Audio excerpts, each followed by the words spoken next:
Hello, this is Konrad, Yerba Addict speaking to you. In today's video, we're gonna break down the 3 things you didn't know about copywriting. But before we do that, as always, this is so good. Some Yerba.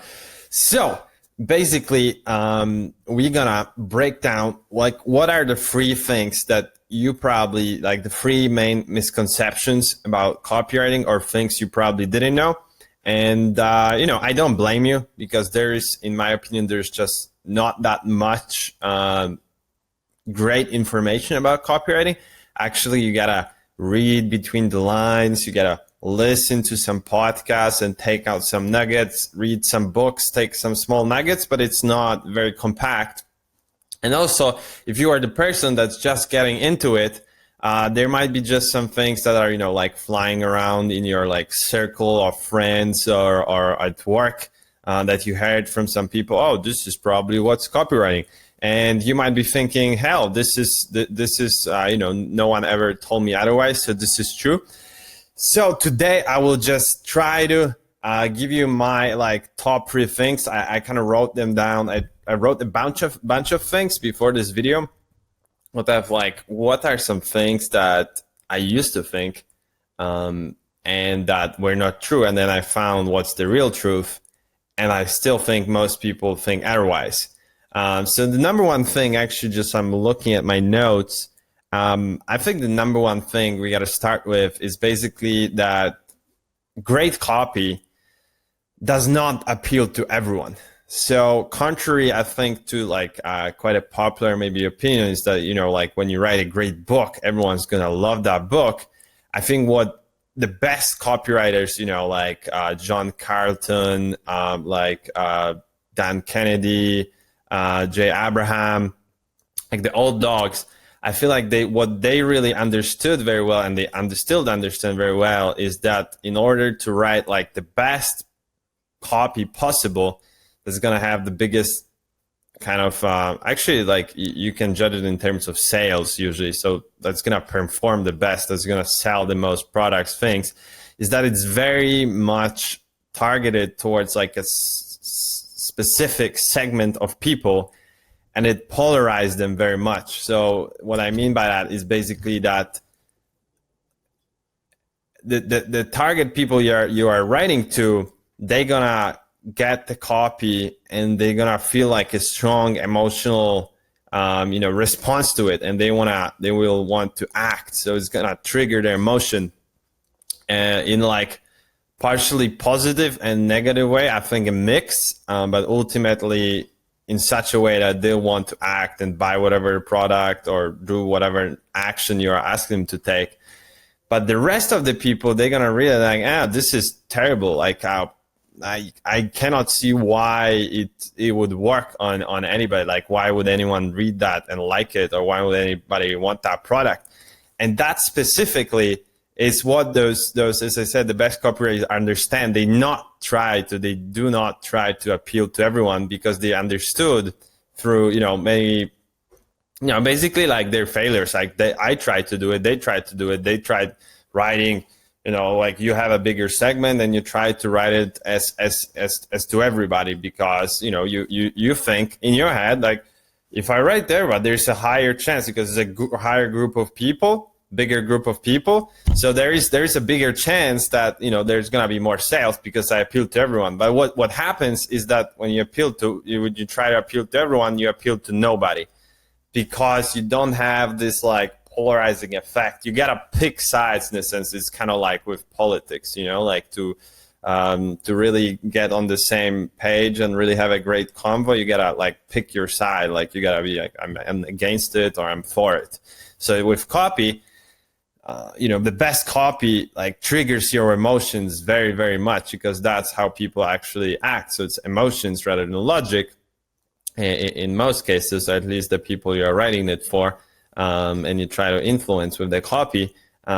So the only way to do that is if you are actually very polarizing. So you have a strong opinion about something, or you use strong words, because that's the only way. And And it's, as I said, I think it doesn't necessarily have to be positive. I think it can be negative as long as you turn it around nicely, that they still don't hate you, but they have a negative emotion about something, and then you trigger them to like do something to ease that pain. But it's still like the only way to do that is if your copy is polarizing. So a big majority of people are gonna be like, man, what is this? But a small group is gonna love it. And I think this is like a huge misconception. And when people are starting out, they like think, how can I write this so like no one gets offended, and everyone's gonna like it, no one's gonna take it the wrong way. The truth is, you cannot. If you want to write great copy, probably there's a high chance quite a lot of people are gonna take it the wrong way. Like with everything, with movies, great movies, the best movies, they still have quite a bit of critics, because they can be taken depending on like who are you. You can take the movie in a different way. So what's next? I think the second biggest one that I kind of wrote down and I thought I would share with you guys is that the big majority of people have no idea what great copywriting is, or even good. I think the so-called layman, so an average person who's never written or had not much contact with like copywriting. So I would say that's like 99, probably 0.9% of people actually have they are a really bad judge of what good copywriting is. So that's why you always have to think, when you are, for example, selling to a client, I think I mentioned in one of the other videos, like you should never take like your client's opinion about your copy as like the last word. You should take it with very much with a grain of salt. Actually, there's a theory by, I think, John Carlton. He was talking about the story of Gary Halbert, I think, who used to go to like a bar and judge the level of his copy, like asking like some bartender or someone in the bar if he likes his copy, and if that person said, yeah, he loves it, he said it would be trash. And if he says he doesn't like it, it's a higher chance that it would actually be good. And I think it took me a bit to understand it, but right now I usually take the side of like, hey, my client has no idea. If they might be like, the misconception there is that, for example, you have a client or something that is higher on the business ladder than you, right? Let's say you are just a freelancer, or you like have very small business and they have bigger business, they are the CEO, whatever. And you think, hey, he must know what he's talking about. The truth is, this is like an art form, and you should be the expert of what a great copywriting is. And a lot of times it's like hard to tell, like kind of at the beginning, it's really hard to judge yourself. So it's best if you have somebody above you, like a mentor or somebody who can critique it, who is like on a higher level. Later, it becomes easier because you have reference, like you can look at it and you have like a gut instinct. Oh, I think this is going to perform or not. But ultimately, it all comes down to actually testing it, because copywriting is not like content writing. So you actually usually most of the time you write it with a purpose, which ties to the next point. So the conclusion there is like, once you start learning copywriting and you become slightly good, start taking the opinion of other people who have never had contact with copywriting on. They are just like your clients and they also have not much idea, with very much a grain of salt. Still maybe take some feedback, but not direct. Like think a bit like, what if they have these comments, like what can be behind those comments? So if they say, hey, this is too much, like too direct in here and here, I would change it to this sentence. Don't take it like literally, don't change it the way they would change it, but like think when they are reading it, what they might be thinking. But in general, this is kind of the problem also if you are a copywriter and if you want to sell your services, and let's say you are, I don't know, like on a platform like Upwork and you want to write proposals. For example, I purposefully write copy that's very very much like show offish. So it like has a lot of elements like humor, this, like it has a lot of elements that it has like this wow effect. But actually the really great copy is kind of like under the radar. The best copy is actually, you read it and you actually don't notice it was copy. It's like, oh, I read something. And then you acted and you didn't know. So like actually the greatest copy is not the one that has those like kind of elements that you would think of like wow effect.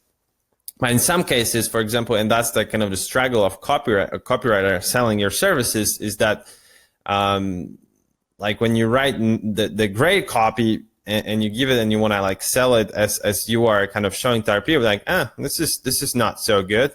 Like I could probably write it this way, but the problem is that it was not targeted towards them, and they are looking for other things in the copy. They're looking for that show off stuff. So that's why maybe this might be a small tip, is that if you want to kind of not write for the client, but write to get clients, use more of that show off style. So people are like, that this guy knows how to write, but it's actually not the best way to write great copy. And the last point I would say for today, because we wanted to go through the, top 3 things you didn't know about copywriting. So the last thing I would say, that really kind of, when I was writing things down, I think it stood out from my memory and kind of what I realize now, is that, the ultimate goal of copywriting is to influence and to get someone to take some kind of action. It's not to entertain. It's not to amuse. It's not to inspire. It can do that if that helps you get somebody to take some form of action, but it's not the goal. It's not like with books or movies. They can have a goal of like inspiring or motivating, or like with songs. They can be. But with copywriting, actually, I think the singular goal, based on my experience in this industry and with this art, is that it needs to have the influence factor. Like ultimately it needs to work for it to be called copywriting. Otherwise it's just like something you wrote, and somebody maybe paid you for it, but they probably wasted money. So it has to have the element, and that's why the great copywriters, they use different techniques, tactics, strategies, whatever, storytelling, but ultimately they ask a lot in the copy. They ask to call, they ask to buy something, and they do not do it once. They do it actually as much as they can. And this is something like the amateur, or even intermediate copywriters, they don't do enough. They try to kind of write this amazing piece of copy and ask for something once. But actually, you gotta pull that ratio more even, like ask a lot and give some value, write something interesting and do it a lot, because ultimately, no matter how great you think it is and how greatly someone enjoyed your ad or whatever you wrote, your website, if they didn't act in the end, and it was kind of all for nothing. And so I would say we should never forget that the ultimate goal of copywriting is to get somebody to take some form of action, no matter what it is. And I think the tip from me is that you should, at the beginning, if you really want to go more towards that like direct response copywriting, which I think is kind of like overused term, because I think all copy should be direct response, in a sense. Obviously besides maybe like website copy in some parts of it, but most of the other one, I think if you are doing good copy, it's direct response copy, because you want somebody to take action. So I think from me, the tip is that practice in the beginning on some copy that's going to give you an immediate feedback. For me, that was cold email. I started with it very early and I continue to do so. And cold email is a great teacher, because you write something, to send to somebody. Obviously, they might not have opened it, but if you send enough, you'll get feedback, and you'll know, like you will hit that reality check that's gonna tell you, hey, this is working or not. And then you don't live in this fairy tale land of like, oh, I think it's nice. Oh, this guy told me it's good. Like you actually test it. Same with maybe like writing Facebook ads or something, or landing page copy. Test, if you have visitors, get feedback. You have to know what good copywriting is, which one works, which doesn't. So I would say my recommendation is that at the beginning you should get into such copywriting that's gonna give you feedback, and make sure if you write clients to get results from them, something, so like what the hell's going on. Because I think a lot of people get stuck in this rut in the copywriting world, where they write and they give it to client, and the client never tells them what were the results, and they're kind of like, I have no idea, what, like they have no proof of concept. Like they write, but they don't know if their copy works, and that's not a good place to be in, because it's harder to sell yourself, because you want to sell results. You don't want to sell the method. Like you don't want to sell copywriting. You want to sell more clients, more sales, more money, bigger, growth for a company. You don't want better conversions. You don't want to sell the tool. So with that, my friends, these were the top 3 things you didn't know about copywriting. I hope this was valuable. This was taken all from their experience about, of me going through copywriting for like a year and a half, because I have my own cold email agency, and copywriting agency. Like it's kind of like a mix. And I do I've done a lot of like copywriting projects of different kind, and I'm still learning copywriting. It's a constant, eternal student. I'm an eternal student of copywriting, and I think it's gonna stay with me for a while. So yeah, if you haven't already, make sure to subscribe for more content on copywriting, on freelancing, entrepreneurship, a bit of banter. I always try to maybe kind of incorporate something, also some interviews with experts. Be sure to stay tuned into that. I'm gonna try to do like at least 5 videos a week, sometimes maybe 1 video a day, sometimes a bit less, but be sure to subscribe. If you want to join, there is also a Facebook group we are now starting up, which is called Converting from Freelancing to Entrepreneurs, and it's gonna be in the description below this video. So if you are interested, we're going to do lives. We're going to answer your questions. And if you are on this journey, which I'm also on, then make sure to join there and become the part of movement and community. So thanks a lot for today, guys, and see you next time. Let the Yerba be with you. See ya.